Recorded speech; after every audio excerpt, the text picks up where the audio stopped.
Então, boa noite a todos. Vamos dar início na reunião hoje do CDM com o tema de reconstrução mamária.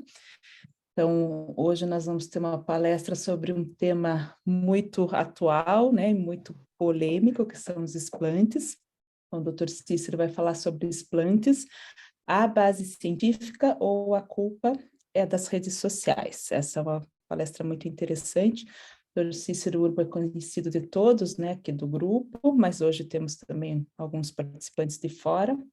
Então, vou apresentar o currículo dele. Ele é coordenador do setor de cirurgia oncoplástica e reconstrutiva do Centro de Doenças da Mama e Hospital Nossa Senhora das Graças e é da Comissão de Ética da SBM Nacional.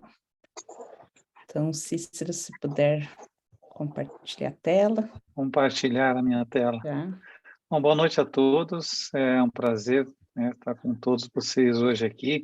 Este é um assunto que nós apresentamos agora, há 2 dias atrás, 2 dias, não, um pouquinho mais, né, em Gramado, e foi tema de intensas discussões ao final da apresentação, porque é um tema realmente muito controverso e que nós estamos praticamente, quase que diariamente, envolvidos com pacientes que estão nos perguntando sobre situações, sobre explante mamário, sobre doença do silicone, sobre o linfoma, sobre o câncer associado à prótese, se o silicone de fato faz mal e tudo mais. Hoje mesmo, eu estava com a doutora Isabela, que é a nossa residente, nós atendemos 3 pacientes que vieram exatamente com este tipo de demanda. Então, a base científica ou a culpa das redes sociais, eu não tenho conflitos de interesse aqui, né, para apresentar.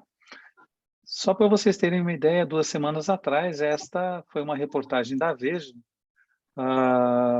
com 5 páginas, chamando a atenção do poder do natural, o retrato da vaidade, praticamente 25.000 explantes no ano de 2020 no Brasil, segundo a Sociedade Internacional de Cirurgia Plástica e Estética.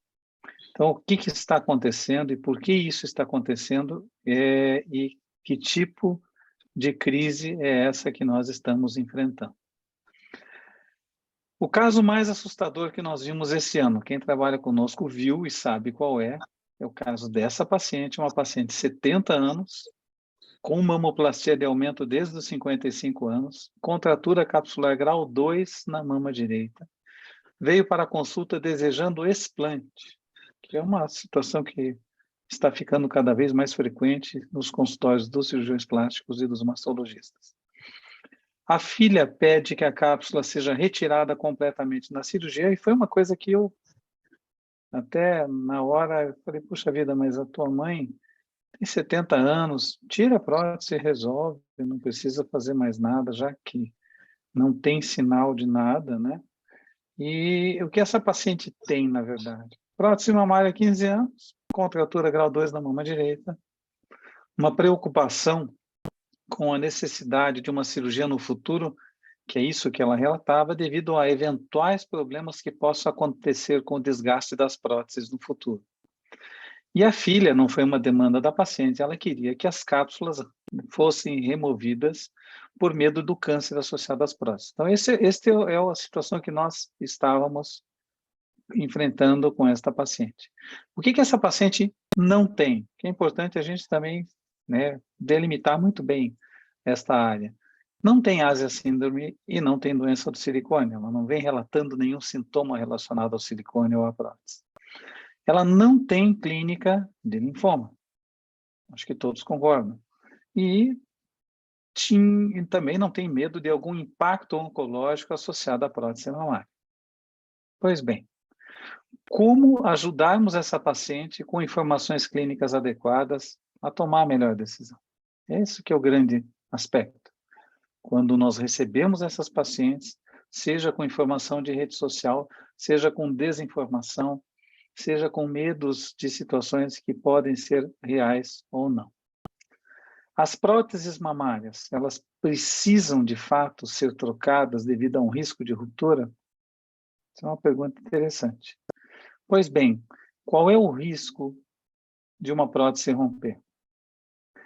Esses são estudos antigos, né, de acompanhamento de longo prazo de pacientes com próteses mamárias, seja de reconstrução mamária, sejam próteses de mamoplastia de aumento, e vejam que com 10 anos, nós temos na mamoplastia de aumento, variando, né, de 2, 6, 17%, 8,5%, são números até relativamente importantes.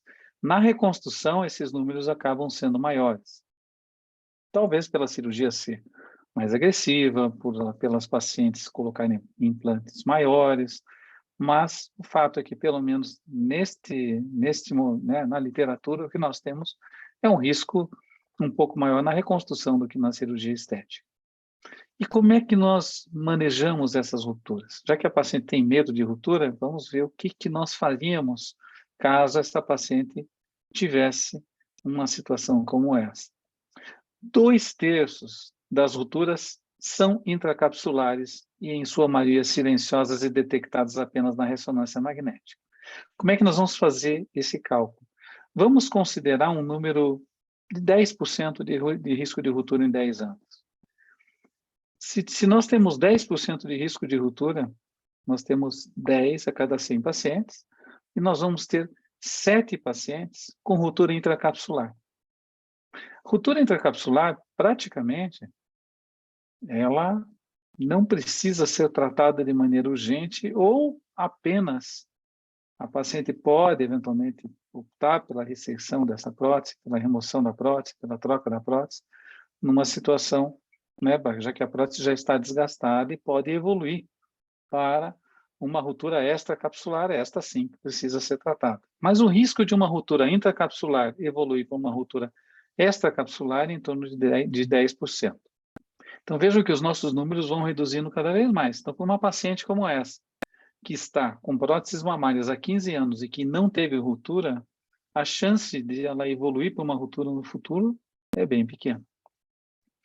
Rupturas intracapsulares, né, podem ser manejadas com cirurgia ou apenas com segmento. Quer dizer, uma paciente de 80 anos que está com uma ruptura intracapsular, não há necessidade de você fazer nenhuma intervenção mais agressiva, numa paciente como essa. Linfonodos reacionais assintomáticos também não precisam ser tratados, mesmo que tenham silicone. As possíveis causas de ruptura. Então, nós temos contratura capsular, é uma delas. Compressão durante a mamografia, é real também, não é fake. Dano durante a cirurgia é o mais frequente, de 50% a 64% das vezes. Dano durante biópsias, menos frequente. Desgaste normal, menos frequente. Estresse físico intenso. Então, a maioria das rupturas, elas acontecem já no momento em que nós estamos colocando essa prótese no paciente. Mas a paciente, apesar de ter sido alertada de tudo isso, ela mesmo assim, ela quis remover as próteses devido ao desconforto que ela sentia.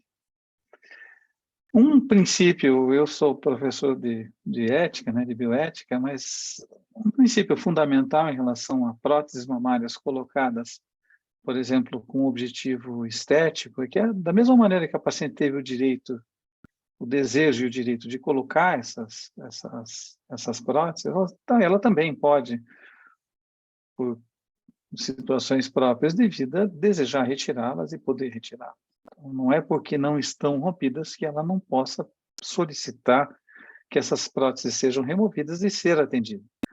O problema é que ela precisa de informações adequadas sobre o explante.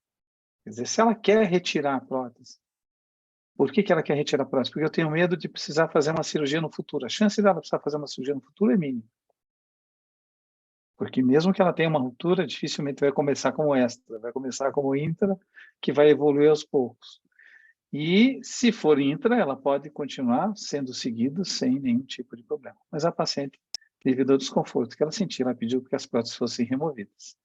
Foi realizado o explante bilateral com remoção completa das cápsulas periprotésicas e esta paciente apresentou, sem clínica nenhuma, um linfoma anaplásico de grandes células associado a implante na mama direita, onde ela tinha contratura capsular e nenhum seroma.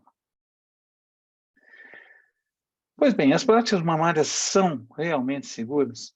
Esse é o grande questionamento. Quer dizer, na hora que eu tenho uma paciente como essa, totalmente assintomática, que me pede para fazer um procedimento, que a filha, sim, guiada por redes sociais, de retirada de cápsula, e nós levamos um susto como esse, mas em que mundo que nós estamos? E o mundo das próteses é um mundo bem interessante. Quem acompanha sabe que nós temos quase que uma série da Netflix, aqui desde a primeira produção da prótese em 1962, até o FDA 76 classificando como risco moderado, a publicação de enfermidade autoimune em 1983, os processos que começaram em 91 e acabaram falindo a Dow Corning, o FDA restringindo, banindo os implantes na década de 90, a crise dos implantes PIP que nós todos vivenciamos, a OMS considerou o linfoma, que até então era uma hipótese, como uma doença de fato, e hoje é considerado e é uma entidade clínica. E o último, não, com certeza não a última crise, o recall da Allergan, que vocês já vão ver aonde que isso vai implicar nessa nossa apresentação. Então, é uma verdadeira série da Netflix, que eu não sei como é que não fizeram até hoje nada nesse sentido. Precisamos entender o que é controvérsia e o que é crise. Crise é um momento em que se deve decidir se um assunto ou uma ação deve ser levada adiante ou não, alterado ou interrompido. É um momento crítico. Isto é crise. Controvérsia é discussão, polêmica em torno de algo divergente. O problema é na hora que uma controvérsia se transforma em crise, e é isso que nós vivenciamos várias vezes na história das próteses. Nós tivemos três grandes controvérsias, temos três grandes controvérsias. Controvérsia, então, é discussão. Discutimos linfomas, discutimos Ásia síndrome e doença do silicone, se elas existem ou não.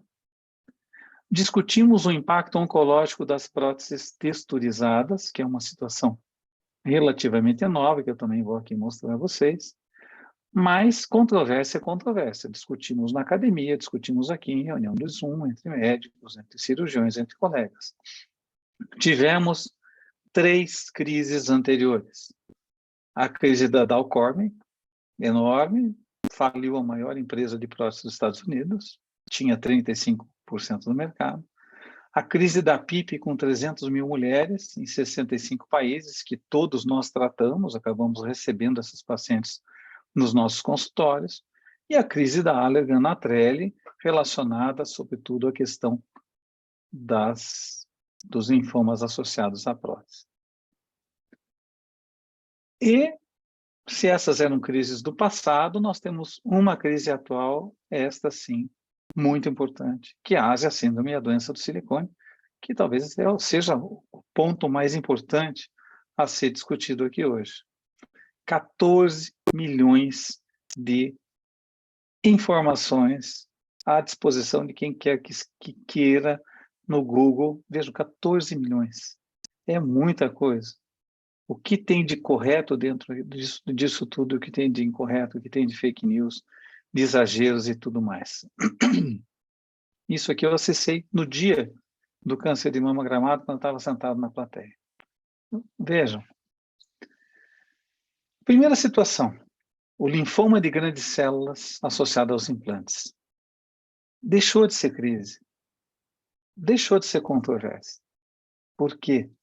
Porque nós praticamente estamos dominando muito já do conhecimento em relação ao diagnóstico, ao tratamento e ao prognóstico dessas pacientes, mesmo que tenhamos levado um susto com esta paciente aqui, o tratamento foi realizado de maneira adequada e ela está curada.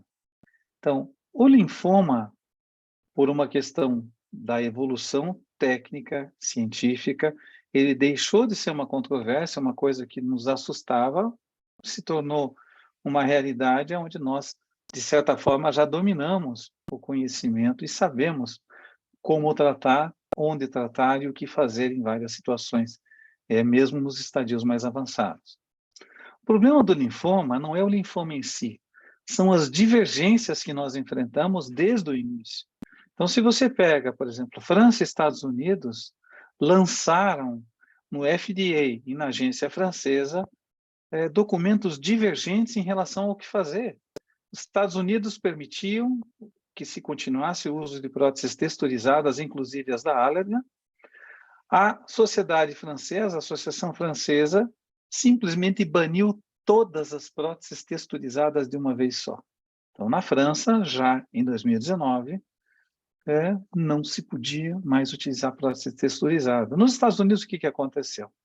Bom, temos dados conflitantes de duas agências importantes. Nos Estados Unidos, quase que semanalmente, mensalmente, o New York Times e vários outros periódicos mostrando situações em relação, aí sim, a esta crise dos implantes que surgiu por uma divergência de agências importantes com conteúdo científico igual.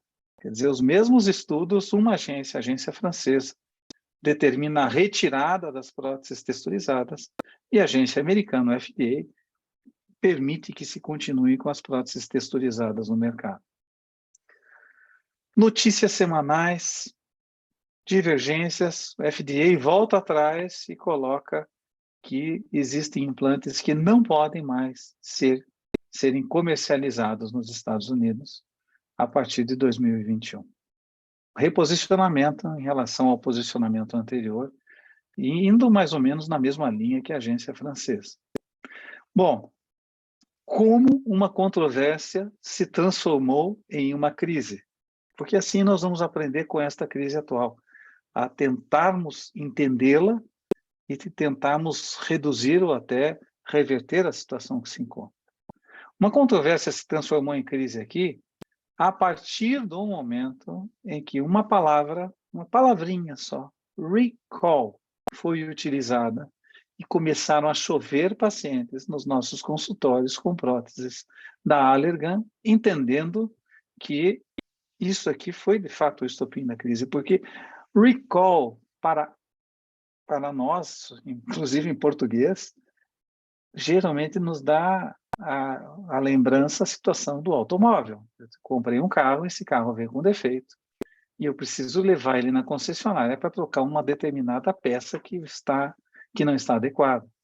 As pacientes não entenderam que o recall era para retirar as próteses do mercado e que não era para não fazer nada, e que era para não fazer nada com elas, só fazer um segmento, que elas fossem no máximo no seu cirurgião, mastologista, cirurgião plástico. Muitas vieram com essa situação do recall o recall da Allergan, doutor, recall da Allergan. Então, a palavra recall, apesar do português, né, de ser um anglicismo, estar correto, a sua terminologia, mas o entendimento dela foi errado. O que todas essas crises que eu apresentei aqui têm em comum? Primeiro, grandes empresas envolvidas. Segundo, gestão inadequada da crise com opinião pública e pacientes e lentidão na tomada de decisão. Quer dizer, você começa a ter muitos casos de linfoma que você não tinha, relacionados a determinados tipos de implantes ou marcas de implantes, e você demora muito tempo para tomar a decisão, mesmo que seja uma decisão de cautela, e não utilizando esse tipo de terminologia. Terceira situação, falta de evidência científica e informação distorcida e conflitante. Então, vejam que essas três crises, desde a primeira, da Dow Corning lá atrás, nós já tínhamos situações bem determinantes em relação a o que iria acontecer. Falta de evidência científica adequada, gestão inadequada da crise e grandes empresas envolvidas. Bom, Ásia síndrome e doença do silicone, que é a crise atual. Primeiro que Ásia síndrome e doença de silicone não são a mesma coisa, mas o que e por que esta crise é diferente? E por que aqui nós temos um potencial maior de danos? Primeiro, porque fake news e mídias sociais estão muito mais fortes hoje do que estavam há 3, 4, 5, 10 anos atrás. Nós temos um maior número de mulheres envolvidas. Aqui nós não temos uma empresa envolvida. São todas as próteses de silicone. Não é só a empresa X, a empresa Y, a prótese texturizada, a prótese de poliuretano. Não. Nós temos todas as empresas envolvidas. Todas as próteses de silicone. Já existe uma relação com o câncer e próteses mamárias. Quer dizer, quem já argumenta a existência de uma eventual doença do silicone, ou de uma doença tipo uma Ásia síndrome, já coloca. Veja bem, já está, a Organização Mundial da Saúde já entendeu que existe uma doença do silicone que é o câncer. Agora nós temos uma outra doença do silicone ou outros sintomas relacionados ao silicone também. Então, esta situação que nós estamos agora, ela tem um potencial muito maior. E veja que interessante, a hora que você vai revisar a Ásia síndrome, nós temos 86 artigos publicados com essa terminologia de Ásia síndrome, sendo 34 de autoria de um único sujeito, autoria e coautoria de um único sujeito, que é esse Schoenfeld, que é um pesquisador israelense, que foi quem descreveu a Ásia síndrome não apenas com as próteses de silicone, mas com qualquer adjuvante, inclusive as vacinas. Os critérios dessa Ásia síndrome, aqui a gente tem uma coisa interessante, porque critérios maiores e critérios menores, se vocês olharem esse aqui sou eu. Eu tenho fadiga crônica, sono não repousante, alteração cognitiva, perda de memória e colo irritável. Eu só não tenho prótese mamária, eu não tenho. Eu manipulo as próteses, mas eu não tenho prótese mamária. Então, esta situação da Ásia síndrome, ela está muito relacionada a sinais e sintomas que existem na população em geral e que a população de pacientes com prótese não tem nem mais e nem menos, ela tem praticamente em quantidades muito semelhantes a esse tipo de sintomatologia. Difícil a gente estabelecer uma relação de causa e efeito. Do ponto de vista científico, eu não posso dizer nem que a Ásia síndrome exista, nem que ela não exista. O fato é que essa relação de causa e efeito entre silicone e Ásia síndrome ainda é bastante conflitante, né? Porque tem mais evidências refutando essa relação de causa e efeito em publicações sérias do que propriamente confirmando esta relação, né? Mesmo quando nós fazemos uma revisão muito mais completa de tudo, meta-análises e tudo mais. Já a doença do silicone tem mais publicações na literatura, 207 artigos publicados. Talvez, alguns desses artigos já colocam que talvez alguns desses sintomas possam até ter relação com o silicone. Mas olha só que sintomas são esses: fadiga, dor no peito, perda de cabelo, dor de cabeça, calafrios, fotossensitividade, rache cutâneo, dor crônica, são coisas também muito genéricas e que levam também a uma preocupação em relação à questão científica, de relação de causa e efeito. Uma recomendação dos autores, da maior parte dos autores que são cautelosos em relação a isso, é que nós temos que, de fato, escutar essas pacientes, entender as queixas dessas pacientes, respeitar as queixas dessas pacientes, mas orientá-las que estas queixas podem não estar relacionadas com o silicone. Por quê? Porque ela vai tomar uma decisão que vai ter um impacto na sua, muitas vezes, na sua estética mamária, e para quem colocou uma prótese, é porque estava buscando um resultado melhor, ou até pior, às vezes uma paciente que eventualmente esteja até com uma mama reconstruída. Apesar que isso na prática eu vou mostrar a vocês que não acontece. Então, viés de seleção das pacientes, muito provavelmente nós tenhamos um grande viés de seleção dos pacientes, né? Você tem situações psicológicas aqui que eventualmente não foram bem avaliadas ou bem pareadas. Esse estudo publicado por um colega cirurgião plástico mostra que sim, na Ásia síndrome houve melhora com a remoção das próteses mamárias. Porém, são pacientes que estão muito estimuladas para fazer a ressecção dessas próteses. E é fato, o gel bleeding existe. Essa prótese eu tirei, tinha 1 ano, olha só, aqui já. E a prótese não está rompida. Eu tenho silicone que é encontrado em 98,8% das pacientes submetidas à remoção ou revisão das próteses na Holanda, sem que a prótese esteja esteja com uma ruptura clínica. 86,6% dos tecidos ao redor da cápsula ou nos linfonodos. Eu posso ter, inclusive, silicone no linfonodo sem que a prótese esteja rompida. Isso aqui é uma lâmina de uma paciente que foi preparada pela Ana Paula Sebastião, que trabalha conosco na patologia, tanto no linfonodo quanto na cápsula, e a prótese estava íntegra, pelo menos clinicamente. Próteses texturizadas têm impacto nas recidivas do câncer de mama? Bom, essa situação aqui não virou crise. E também não virou uma grande controvérsia, porque morreu na casca. Mas se virar crise, vai ser um problema muito sério para nós que trabalhamos com pacientes oncológicos. Foi publicado em 2020 um estudo sul-coreano, 650 pacientes, comparando pacientes que fizeram reconstrução com próteses lisas versus reconstrução com próteses texturizadas. Encontraram mais recidivas à distância, atenção, mais recidivas à distância em vários subsegmentos de câncer de mama, em vários subtipos de câncer de mama, nas próteses texturizadas.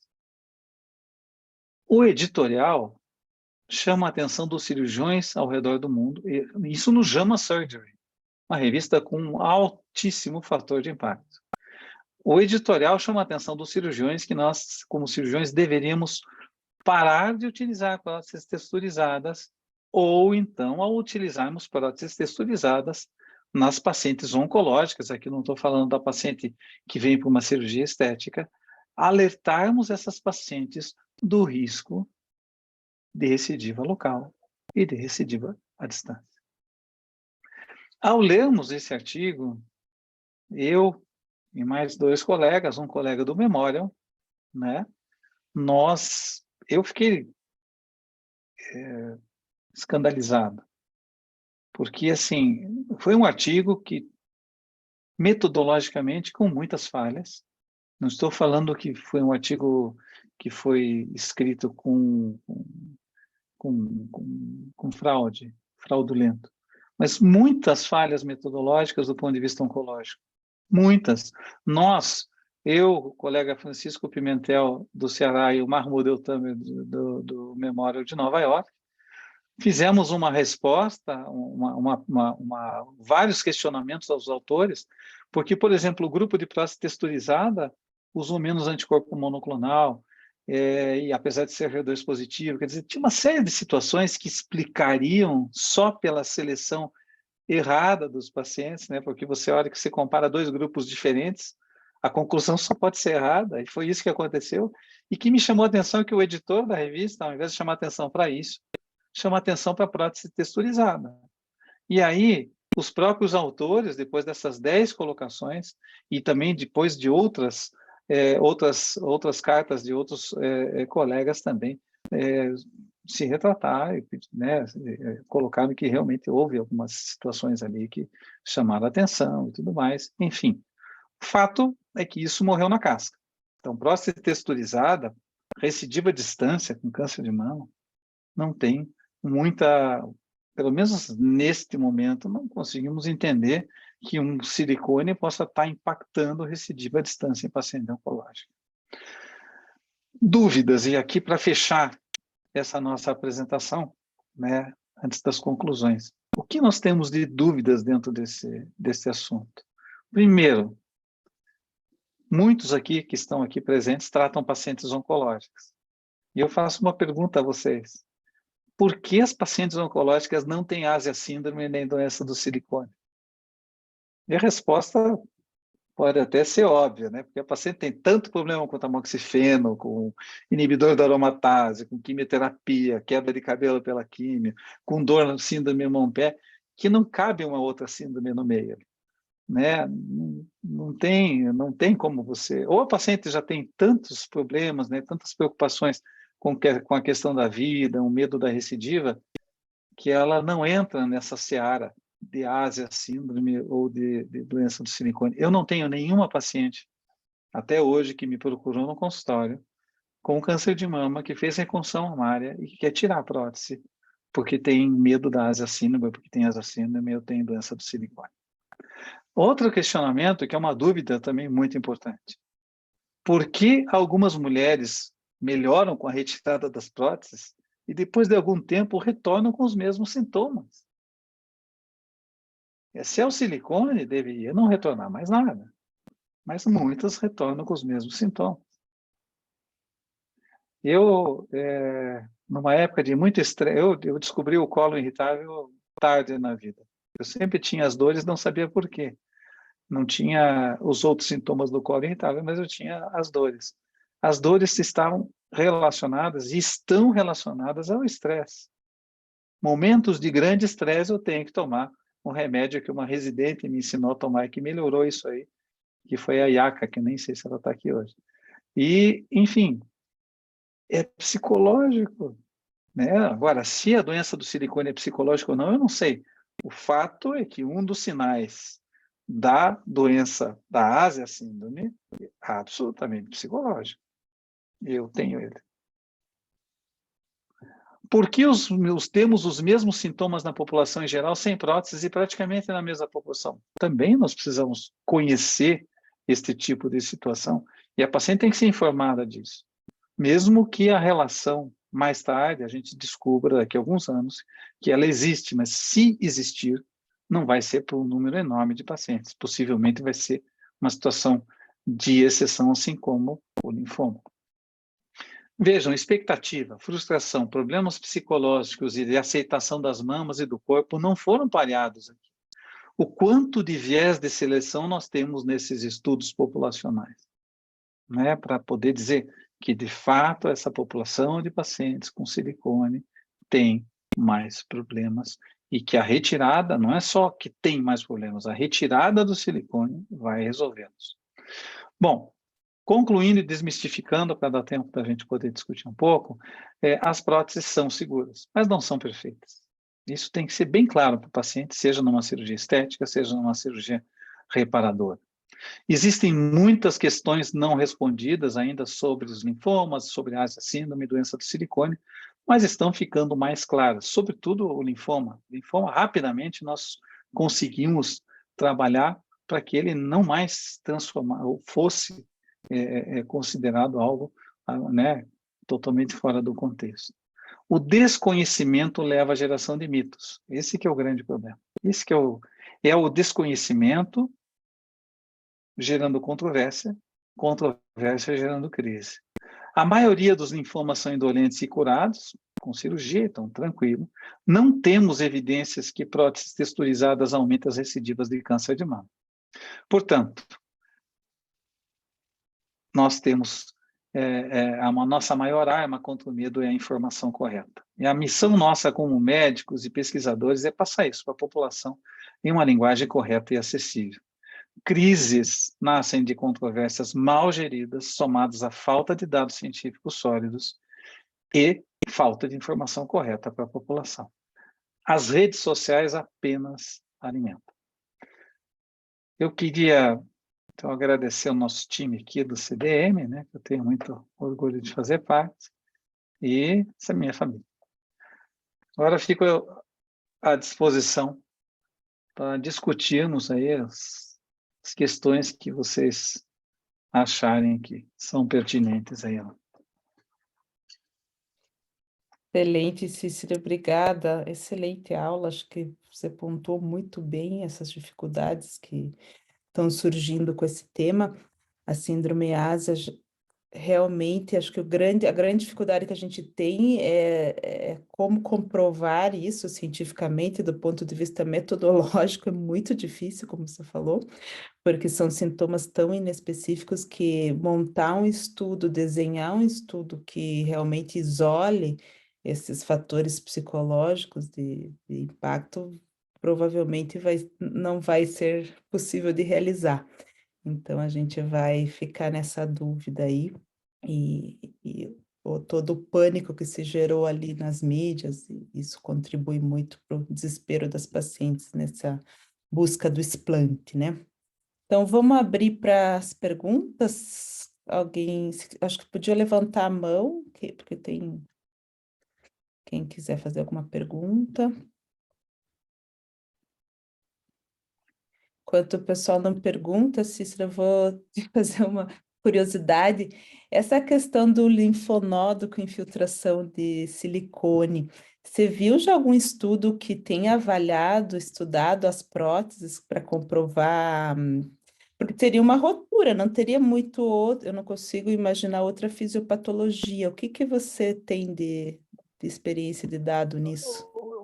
É o próprio gel bleeding, né, que é esse suor, né, da prótese, né, que existem rupturas que são microscópicas e que você não consegue ver. Essa saída de partículas de silicone, elas acabam sendo englobadas pelos linfonodos também. Isso pode aparecer na ecografia, na ressonância magnética, mas isso não tem impacto do ponto de vista clínico, né? Um linfonodo, isso a gente aprendeu muito também na época das próteses PIP. A PIP, como era uma prótese com silicone adulterado, as pacientes eram sintomáticas, né? Muitas delas vinham com linfonodomegalia dolorosa e que acabavam tendo que ser tratadas, né? Agora, uma paciente que tem silicone no linfonodo ou no fígado, né? Às vezes você tem silicone E é até no comum, fígado né? devido. Pode É, aparecer, é né? relativamente frequente. Flávia. Não, eu queria saber do Cícero como que ele passou o anátomo para o paciente. Do linfoma, Do eu tive que caso. dizer para a filha, eu falei para a filha, olha, você tinha razão, você tá, a mãe estava com um linfoma associado à prótese, mas ela está curada, né? Foi tratada de maneira adequada, não tem mais nada, né? Uma paciente que tem a, a, a, esse tipo de situação ali, não, foi um achado, né? Então, nós provavelmente vamos ter, a minha conclusão de tudo isso é que nós devemos ter muitas pacientes que têm esse tipo de situação, mas que vai ficar lá e que não vai acontecer nada com ela. Essa paciente provavelmente, se não tirasse as próteses, ia morrer, né, pela idade e não ia ter nenhuma manifestação dessa doença. Mas a filha ficou agradecida, mas foi um susto para todo mundo, né? Ninguém esperava.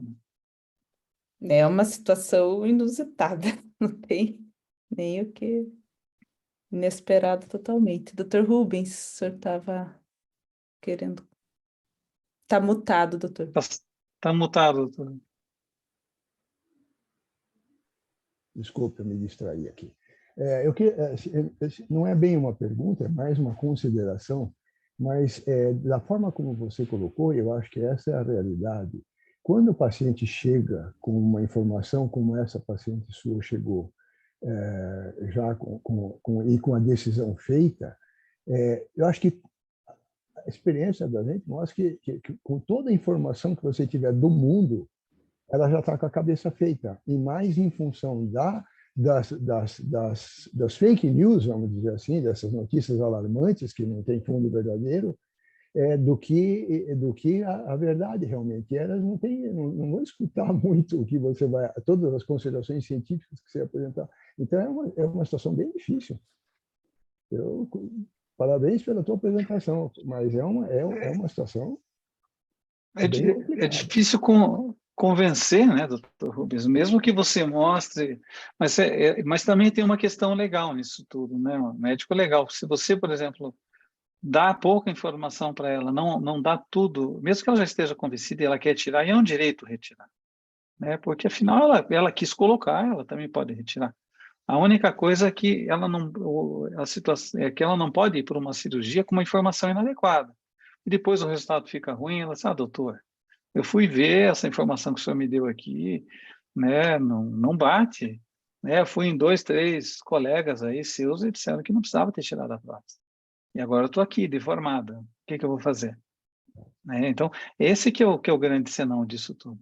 Uma paciente que vem convencida, quer retirar, mesmo amanhã eu vou fazer uma cirurgia dessa. Uma paciente que está com contratura importante, a Isa viu comigo, ela hoje no consultório, e ela quer tirar a prótese.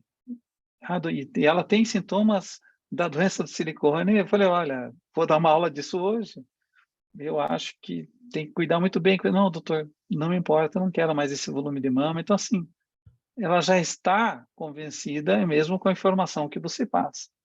Mas o que não pode é você tirar esta informação, ou não dar essa informação, porque depois ela tira e daí... Eu não sei se isso é uma coisa que corresponde à realidade, mas essa é uma pergunta. Então, você tem observado um número crescente de pacientes querendo retirar a prótese? Nós estamos tendo um número crescente, não como... Porque o nosso consultório é mais um consultório oncológico e de reconstrução, né? É uma outra paciente que acaba vindo com esse tipo de demanda, mas vem. Esse mês, eu acho que nós já tiramos 2 pacientes, e amanhã nós temos 2 cirurgias de explante. Essa é uma coisa que eu venho observando. Mas eu tenho, se está aumentando para nós, que não somos, né, referência nesse tipo de situação, imagina no consultório dos cirurgiões plásticos. Eu acho que tem colegas plásticos que estão aqui na plateia que poderiam até se manifestar. Acho que o Leandro Procópio que levantou a mão aqui, não sei se está vendo mais alguém. Leandro? Realmente, parabéns pela apresentação, Ciras. É um tema que a gente tem estudado bastante aí também, vou apresentar uma aula em breve aí. Para começar pelo nome, né? O nome já é um nome que a gente não tem uma certa coerência em relação ao nome e não tem uma padronização em relação ao nome. Então, a doença do silicone não quer dizer que seja doença da prótese de silicone. Nós temos contato com vários meios onde a gente tem silicone, várias medicações em que a gente entra em contato, que a gente vai ter o silicone. Então, talvez essas patologias, esses sintomas que a gente tem, não necessariamente é para quem tem a prótese, mas para quem entrou em contato com alguma substância que tem o silicone. Outra coisa, qual a sua conduta em relação ao paciente que já tem uma doença autoimune precoce, presente antes da colocação do implante? Qual as doenças que você contraindica? Quais as situações que você contraindica? Pergunta capciosa. E se eu te pergunto, a contratura já é uma doença, já é uma cápsula doente? A gente, numa contratura, você deve retirar essa cápsula ou não? Leandro, você está de sacanagem, porque vão perguntar isso para você na tua aula, né? Veja, essa pergunta saiu lá em Gramado, então eu já vim armado, mas tudo bem. Uma paciente que tem doença autoimune, até hoje, a paciente vem eu vou te dar da experiência nossa na oncologia. O paciente vem com câncer de mama e tem a sua doença autoimune, ela vai fazer mastectomia, vai reconstruir com prótese do mesmo. Até hoje não aconteceu nada com nenhuma dessas pacientes. Tem paciente de 10 anos operado, 15 anos operado, de 8 anos operado, não aconteceu nada. Então, a doença autoimune por si só não deveria ser uma contraindicação para esse tipo para uma colocação de prótese, porque nós não sabemos. Se você não sabe se a entidade existe, por que você vai contraindicar? Né? Agora, a paciente tem que ser alertada que existe uma dúvida. Existe uma dúvida, né, no caso de doença autoimune, que possa, eventualmente, o silicone. O problema é que nós estamos recebendo paciente, eu já recebi paciente de reumatologista para tirar prótese, com indicação de reumatologista para tirar prótese. Né? E aí você...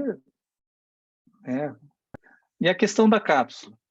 Então, contraindicar, se a paciente vier para mim para fazer mastectomia, vai fazer mastectomia e vai reconstruir com prótese. Eu não vou rodar um retalho numa paciente, que aí sim eu vou ter uma chance, né, maior de queixas em relação à área doadora e tudo mais, e complicações que possam até atrasar a quimioterapia, tratamento sistêmico dela, que a prótese não atrasa, que é muito pior. Aí sim eu tenho uma situação que é real versus uma situação que eu não sei se é real. Então a resposta, eu não contraindico. Né? Não contraindicaria, mas alertaria a paciente, que é o nível de conhecimento que nós temos hoje. Em relação à cápsula, a cápsula já é uma doença? Não, a cápsula é uma reação inflamatória do corpo.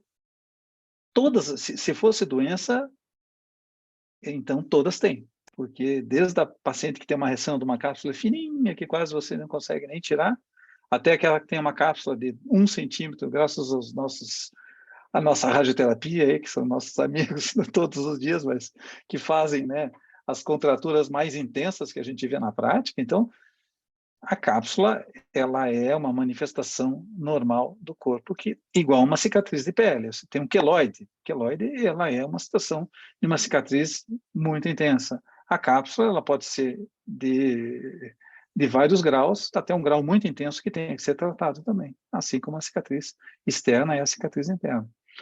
O interessante é que a cápsula tem silicone, né? Mas não tem uma ligação de silicone com a cápsula mais ou menos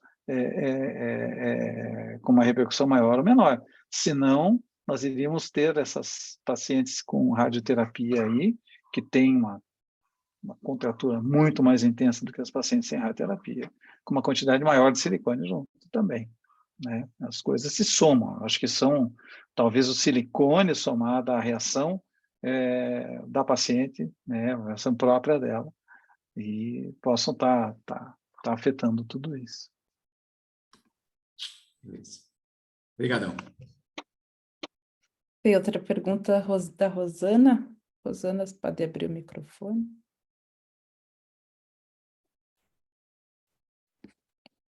Será que não está? Bom, alguém mais quer fazer algum comentário? Tinha um comentário aqui no chat, deixa eu ver.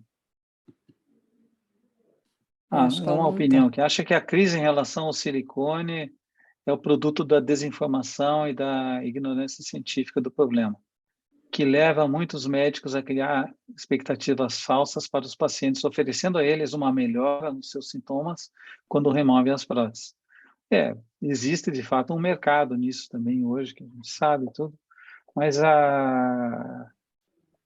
ainda tem mais colocação de prótese do que retirada, né? Tem mais de 200 mil colocações de prótese e 25 mil retiradas por ano. Então, é claro que eu acho que a desinformação, o paciente que vai com o procedimento com informação inadequada, você tem um risco muito grande até de um processo lá na frente.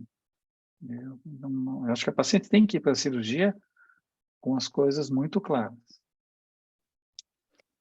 E eu acho também, Cícero, que além dessa questão da síndrome ásia, tem uma tendência agora, do que você comentou um pouco também, em relação a paciente querer realmente tirar o explante por uma opção pessoal, vamos dizer. Entrou para mim como um modismo, né? Acho que agora foram muitos anos onde era só colocação, e agora a gente tem uma tendência do movimento oposto, mais naturalista, entre aspas, né? Onde a mulher às vezes quer remover. Então, eu noto isso bastante na prática, assim, essa tendência, né, até meio, vamos dizer, que eu sempre falo para os pacientes, parece que vai de um polo para o outro, né? Ou todo mundo quer pôr já desde os 15 anos, ou agora essa ânsia da paciente querer ficar livre, entre aspas, do implante, se sentir de novo mais natural, né? Enfim. Essa é uma situação que a gente vê muito, assim, né? Eu acho que as pacientes estão procurando mamas mais naturais hoje. Pelo menos nas nossas reconstruções, assim, a hora que você pergunta para o paciente, como é que a senhora quer sua mama? Ah, doutor, eu não quero mama grande. Ah, doutor, eu quero reduzir.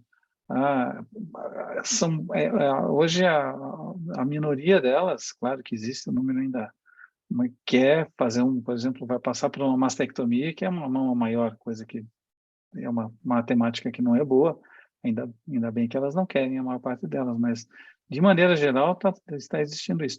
E também tem aquela coisa da fase da vida, quer dizer, você com 20 anos, você tem alguns valores, você tem alguns desejos, você com 50, eu estou com 50, estou bem melhor assim, mas eu queria ter o corpo de 20, não dá, né?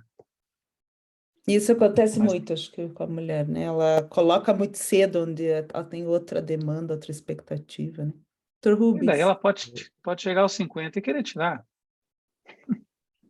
Obrigado. O problema é manter a estética nessa retirada, né? Só para ilustrar dentro disso que você falou. Agora estou com o microfone ligado, né? Tá. Só para ilustrar o que você falou. Ontem eu vi uma paciente que estava com um sintoma de parestesia em couro cabeludo, e ela me perguntou se não era por causa dos clipes que nós colocamos na mão. E foi uma pergunta quase uma afirmação. Ela estava querendo achar alguma causa. E como ninguém achou nada, alguém sugeriu para ela que você não poderia ser o clipe metálico. Foi bom, aí também. Mas a que ponto que as coisas chegam, né? Com relação a esse medo da prótese. Então, acho que daqui para frente a situação vai deteriorar um pouco mais. E essa situação da retirada da prótese, isso que você falou, que o pessoal aprecia mama com aspecto natural, tem um cirurgião famoso, um cirurgião plástico famoso, que cantou essa pedra há muitos anos. Lembra disso? Ele falou que a nossa cultura não era de mama grande, era de mamas bonitas. E com isso, ia chegar, esse boom que estava tendo com relação à colocação de prótese, ia chegar a um ponto que ia parar e o pessoal ia começar a pedir para tirar. Aí ia ser um caos. E aí, porque na reconstrução de uma mama com uma prótese muito grande, a situação ia ser bem mais difícil. E parece que aos pouquinhos está acontecendo. Obrigado. Ele já dizia isso já naqueles idos tempos que as próteses nem eram tão bonitas como as que nós temos hoje, né? A qualidade não era a mesma. E tem prótese com o nome dele também, né? Tem prótese mamária com o nome dele. Mas é isso mesmo. Eu acho que as coisas, elas vão...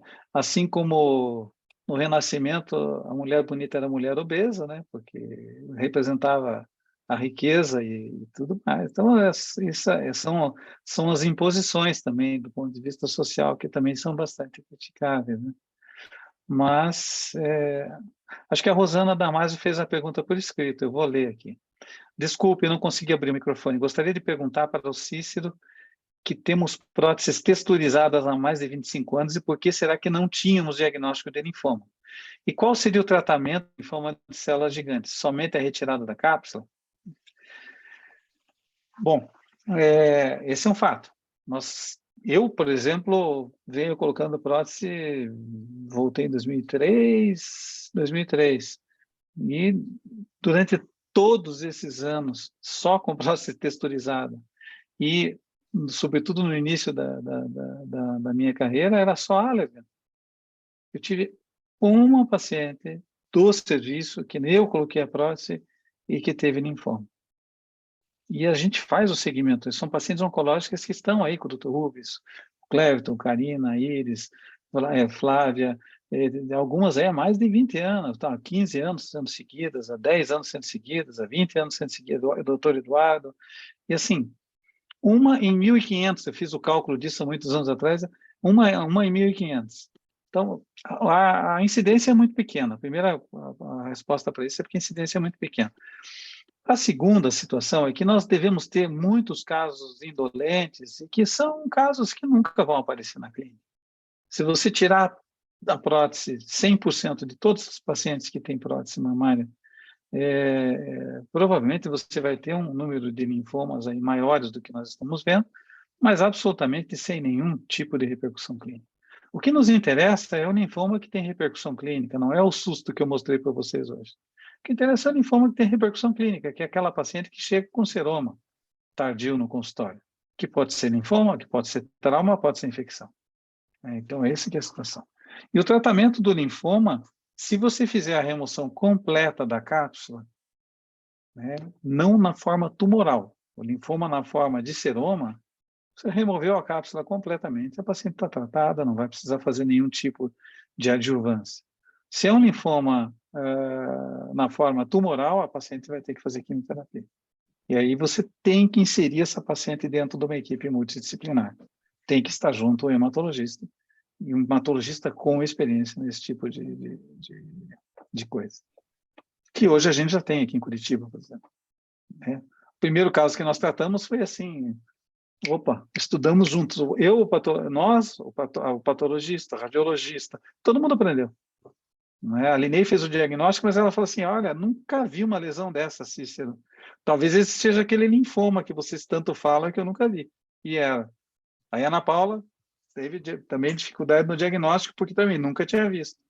Aí nós fomos operar uma coisa que também nunca tínhamos operado. Agora não, agora a paciente veio, a senhora tem linfoma? Vamos fazer isso aqui. A senhora teve linfoma. Já fizemos a remoção da cápsula, está tratado, tá tudo bem. Cícero, para encerrar, que já são 9 horas, só vou, acho que, chamar a Ana, que está com a mão levantada, e para fazer o último comentário, e aí a gente Oi. encerra. Oi, pessoal, boa noite. Oi, Ana. Oi, Ana.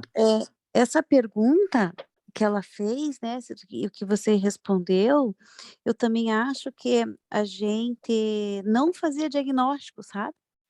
Não tinha tanto linfoma antes porque a gente não fazia diagnóstico. Porque quantas pacientes que tinham seroma tardio, esse seroma era mandado para citologia oncótica e imunofenotipagem, não ia.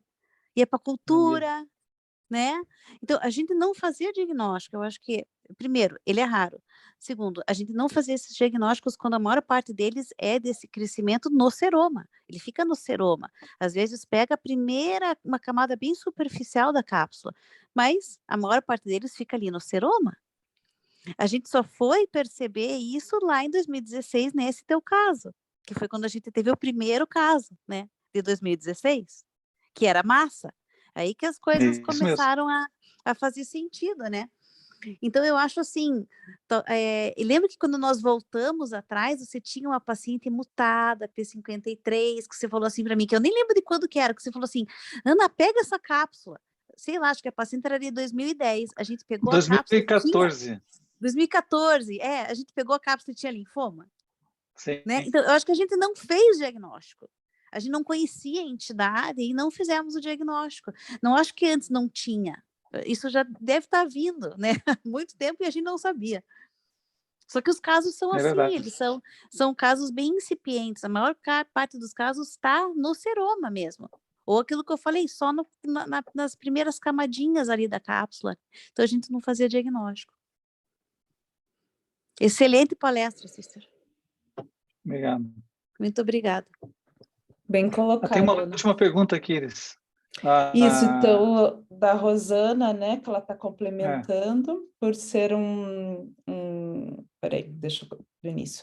Só para complementar, como o Dr. Cícero explanou, as próteses texturizadas foram banidas na França. Será que justifica essa suspensão? E já acrescento aqui, por ser tão raro, teria algum interesse comercial que próteses lisas voltem a ser utilizadas? As próteses texturizadas provavelmente vão sair do mercado. Eu acho que é inevitável isso, porque você tem uma relação de causa e efeito mesmo numa doença rara e curável, mas é uma situação que, por exemplo, são pacientes... Você vai pegar uma paciente de 20 anos que vai no consultório no cirurgião plástico fazer uma mamoplastia de aumento. A senhora quer colocar, a senhorita quer colocar uma prótese lisa ou uma prótese texturizada, ou a sua filha quer botar uma prótese lisa ou uma prótese texturizada, sabendo dessa situação mesmo que é rara. Então, foi uma questão até de mercado, mais do que clínica, provavelmente nós vamos ter no futuro próximo aí. Já estamos tendo, né, Rosana, dificuldade de acesso a próteses texturizadas hoje, né, que não foram banidas ainda, e hoje. A segunda situação, se existe algum interesse que as próteses lisas voltem a ser utilizadas, aí eu não sei te dizer em relação ao mercado. Eu acho que nós vamos ter algumas mudanças nas próteses aí nos próximos anos que são necessárias, mas essas mudanças levam muito tempo, porque você precisa de estudo clínico, precisa de anos de avaliação dessas pacientes em relação à segurança e tudo mais. Excelente, Cícero. Então, acho que vamos encerrar. Obrigada, excelente aula, como sempre. E vamos lá. Acho que a próxima semana, a princípio, não temos, e na outra, o tumor board. Até mais, boa noite a todos. Boa noite, obrigado, gente. Obrigado, Dr. Cícero, parabéns pela aula. Boa noite. Obrigado.